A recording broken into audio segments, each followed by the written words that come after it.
But these 17 goals are built on 5 principles.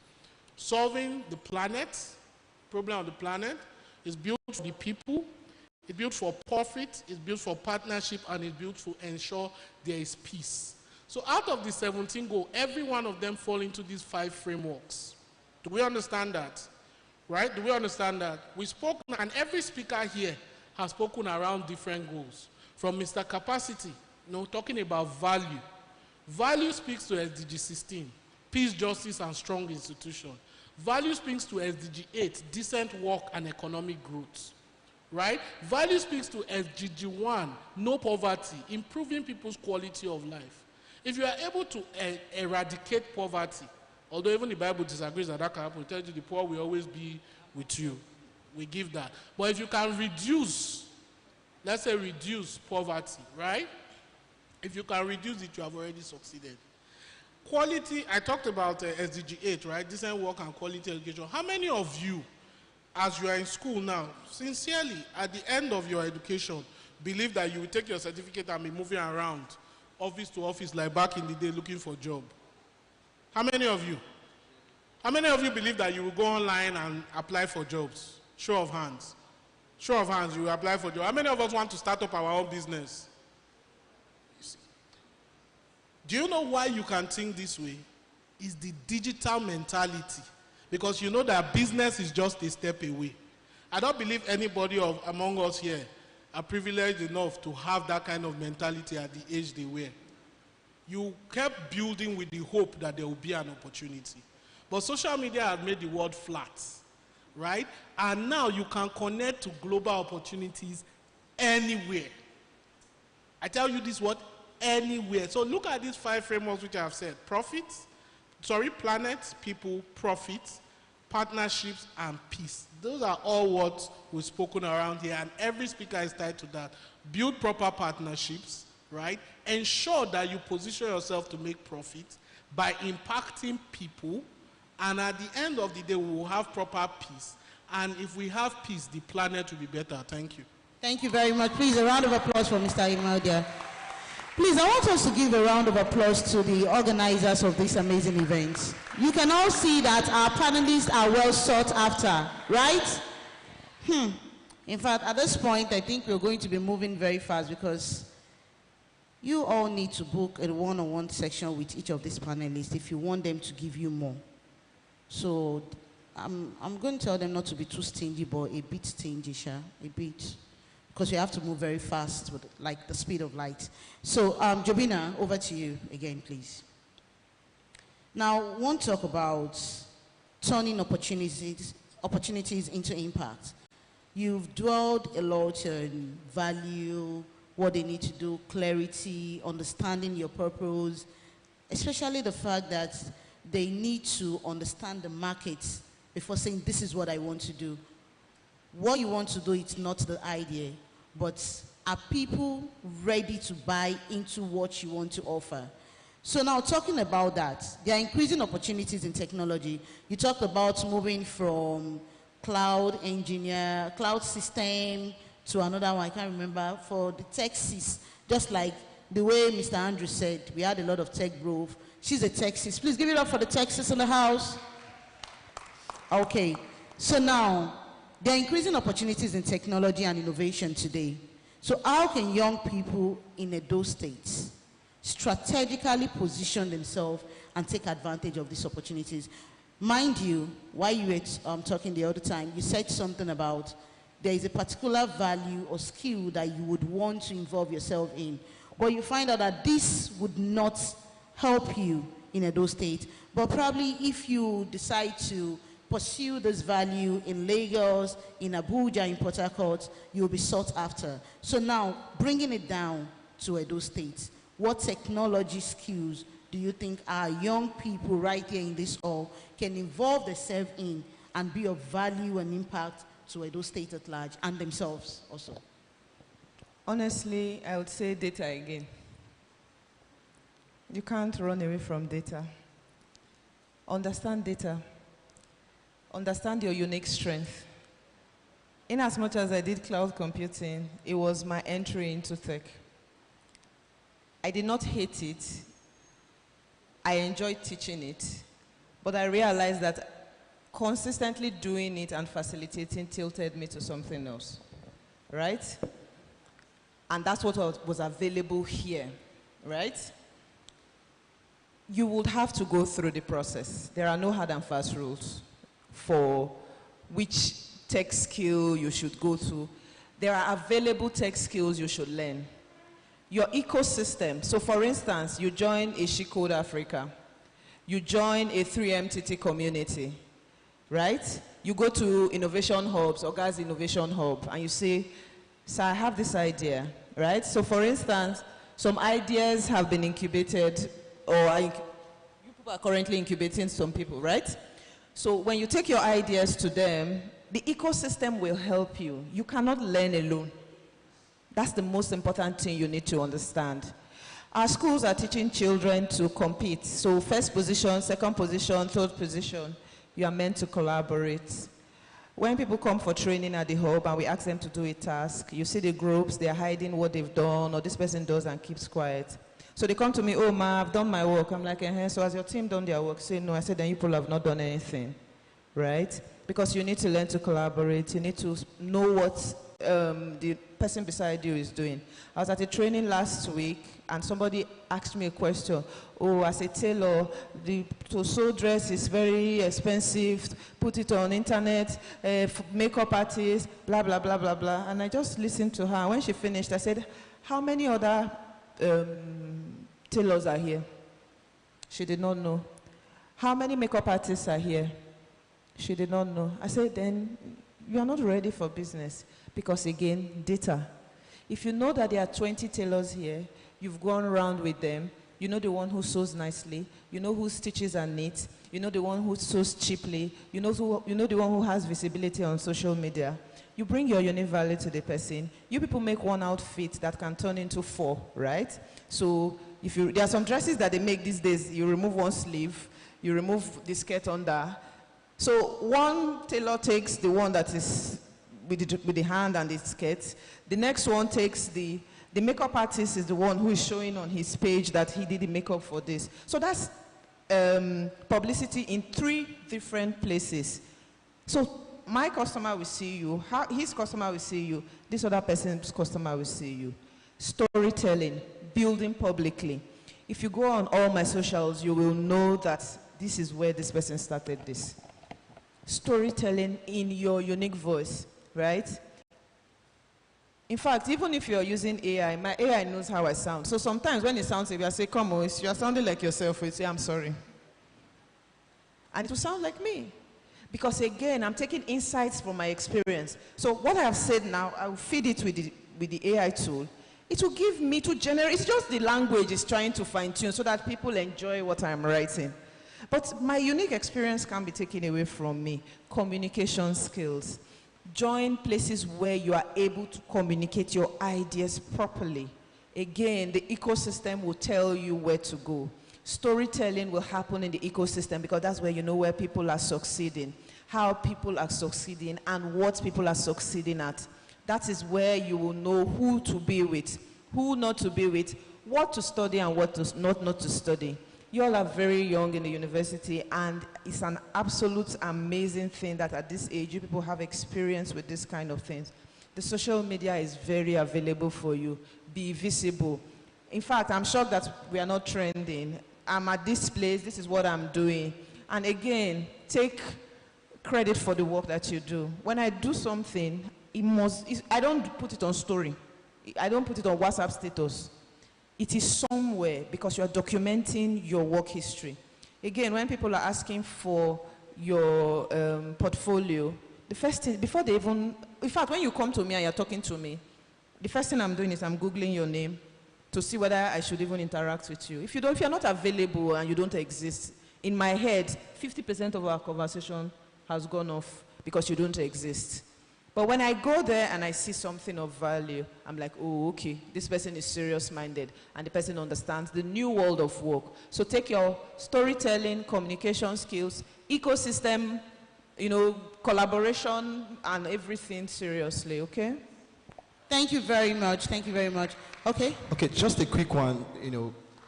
I think she has said that the world right now is flat, right? You can sit here right now and your employer is in India, right? Now, what that tells you is the way people hire has changed. Also, there are communities or ecosystems where opportunities now exist. So your responsibility is to plug yourself into those ecosystems. And I'll give you an example. I'm currently recruiting for, so there's an organization in Lagos that wants to start an online edtech. So they are recruiting facilitators for some of their courses, AI, sales and marketing. And I was just telling my wife, and she said that there's this person that she knows. The person helped her when she was started trying to do a business in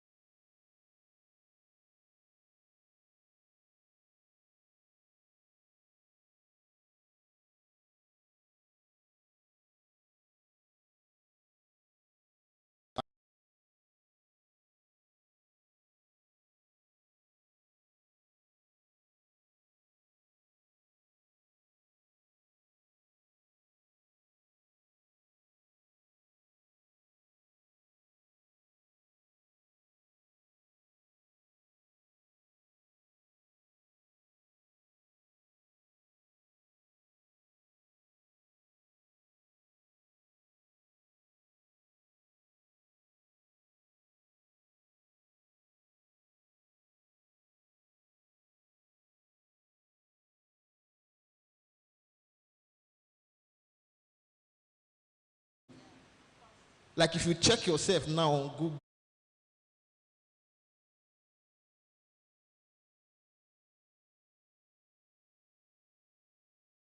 Thank Ms. you. Andrew, don't of the question that I want to ask you. So apparently you did justice to that, but you're just going to round it up. And we've been talking about, visibility, and that's exactly what the next question we want to ask you, and what habits young people should do to build strong network and social capital for long-term career growth. So before you say that, I just want to buttress what Mr. Andrew said about visibility.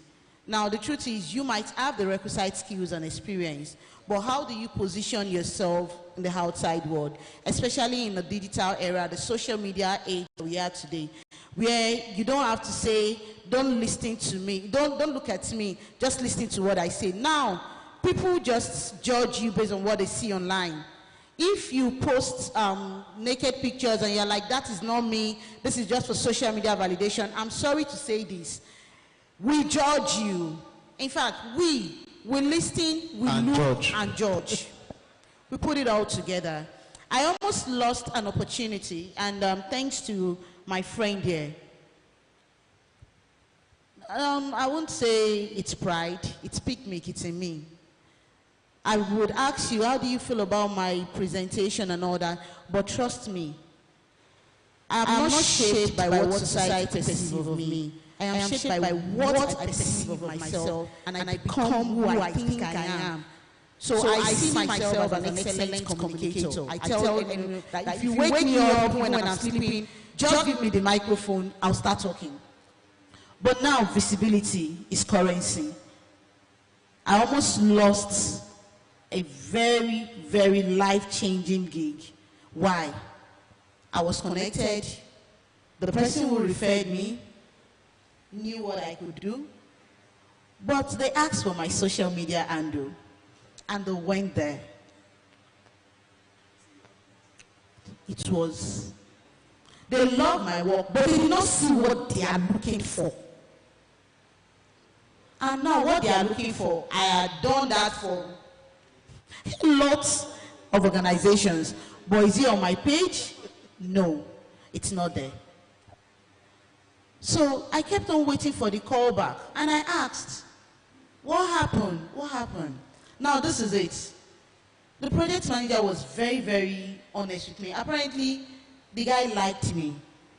He now said, I see your work on your WhatsApp status. Some of us, we are in this group. Instagram do not know us. LinkedIn do not know us. But see our WhatsApp status. You see everything I'm doing here today. The first place, WhatsApp sees it first. but you will wait to see it on Instagram.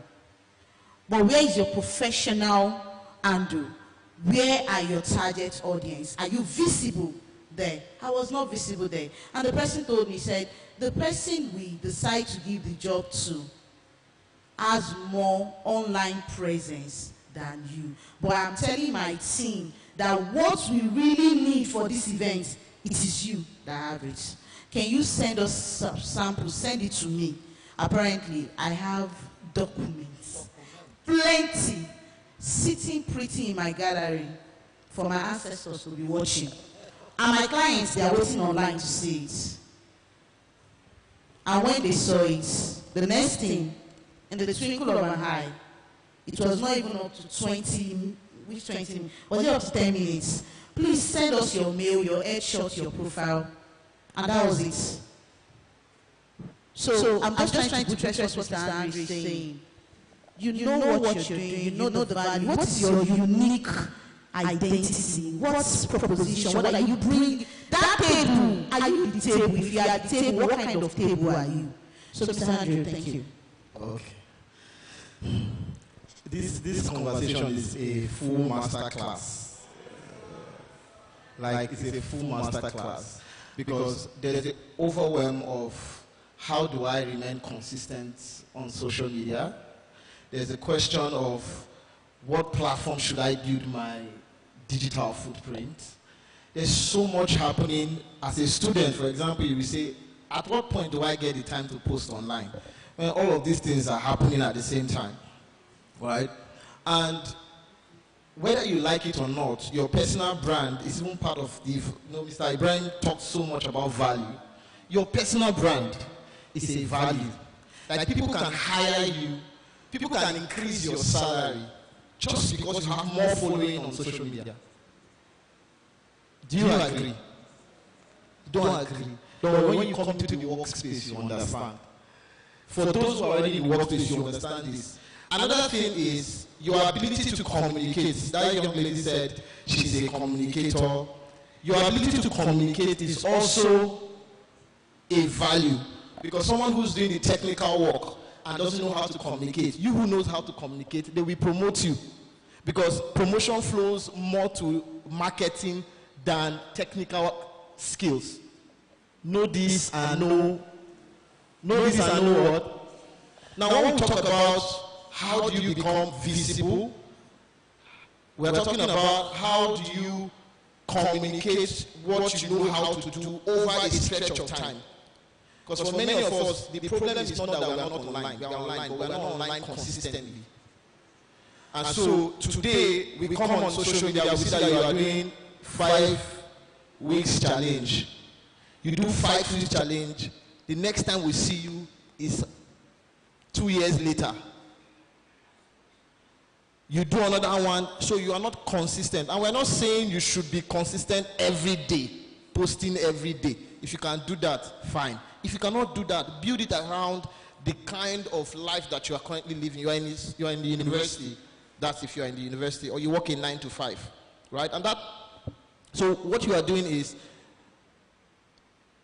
you meet people like Ibrahim to help you clarify on what your value proposition is. And when we say value proposition, it's not only for business.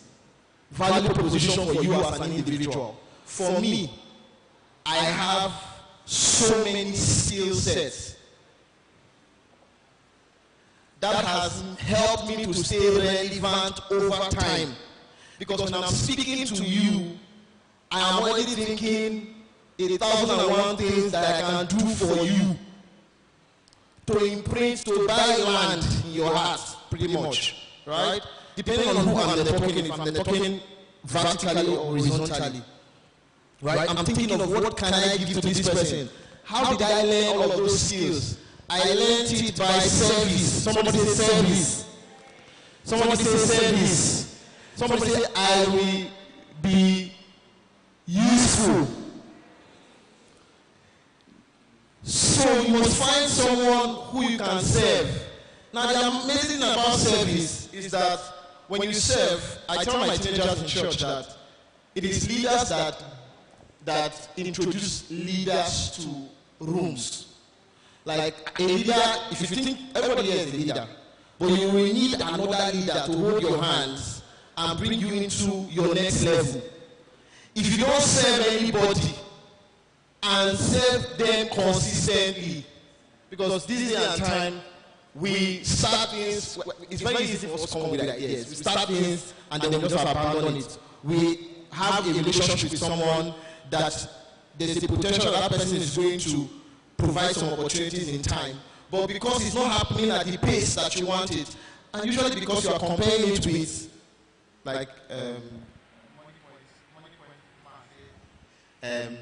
hookup culture. You are comparing with other persons who are doing and they are making fast money. So you expect that if I'm saving this person 2 months, 3 months, the person should already be recommending me for gigs. And so what happens is in business they call it lifetime of a customer, right? The opportunities that should come to you in the lifetime of that relationship doesn't come to you. And you now feel, so when we are talking about networking, some people say, then a scam, networking, waiting. Because you did not have the staying power to stay through. I can tell you that some of the fantastic opportunities that have come to me through people that I've served. They introduced me as GOPA certified. It was somebody that gave me opportunity to serve. From serving, I heard of an opportunity that was opening. I enter. The idea is, through service, you can plug into the ecosystem that we are talking about. There are ecosystems in Edo State. It was not like that before, but it is now. There are ecosystems in Edo State that just by being in close proximity with those people, you will hear of opportunities. There was a time that we were sharing phones and laptop and POS. I did not hear, but Ibrahim heard. Because he was close to that ecosystem. And that's how opportunities flow. Nobody will post opportunities online anymore. In the years to come, what will just happen is, one person will just have an opportunity, they'll just have a conversation about it. Somebody will just say, I have somebody for it. They will just share. Usually, most of the opportunities that are online, they already have people for it. I recruit for organizations, I recruit for people. I know. Sometimes I already have somebody that I want to recommend. But the company will say, put it out. Let other